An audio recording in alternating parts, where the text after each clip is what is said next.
Hello friends, welcome back to my channel. ఈరోజు అయితే ఎండు రొయ్యల ఫ్రై ఎలా చేయాలో ఈ వీడియోలో చెప్పబోతున్నాను. చాలా సింపుల్ అండ్ ఈజీ, టేస్ట్ కూడా అదిరిపోతుంది.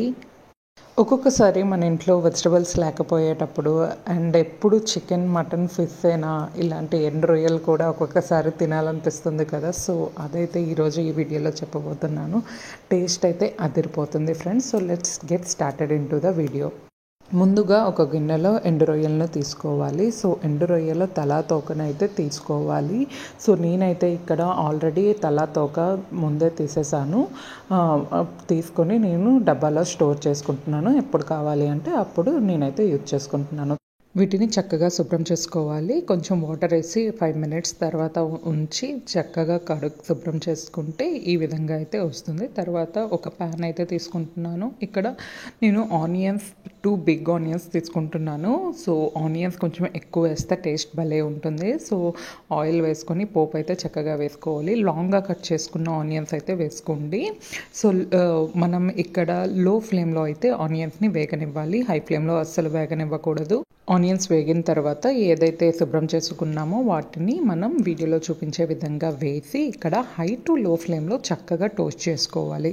సో ఈ విధంగా టోస్ట్ చేసుకోవడం వల్ల మనకు ఏదైతే నీచు వాసన ఉంటుందో ఆ నీచు వాసన అంతా పోతుంది.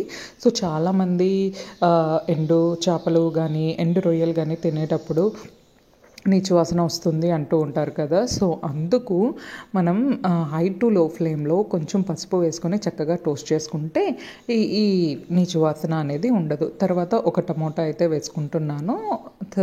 బిగ్ టమాటో అయితే వేసుకుంటున్నాను. సో టమాటో వేసుకొని చక్కగా హై టు లో ఫ్లేమ్లో మళ్ళీ టోస్ట్ చేసుకొని రుచికి తగినంత ఉప్పు అండ్ ఇక్కడ కరివేపాకు వేసుకోండి. కరివేపాకు వేసుకోవడం వల్ల టేస్ట్ అయితే అదిరిపోతుంది. ఇంకా లాస్ట్లో క్యాప్ పెట్టేస్తే సరిపోతుంది. 5 మినిట్స్ తర్వాత క్యాప్ తీసేస్తే చక్కగా మగ్గిపోయి ఉంటుంది, చక్కగా ఉడికిపోయి ఉంటుంది కూడా. టేస్ట్ అయితే చాలా బాగుంటుంది.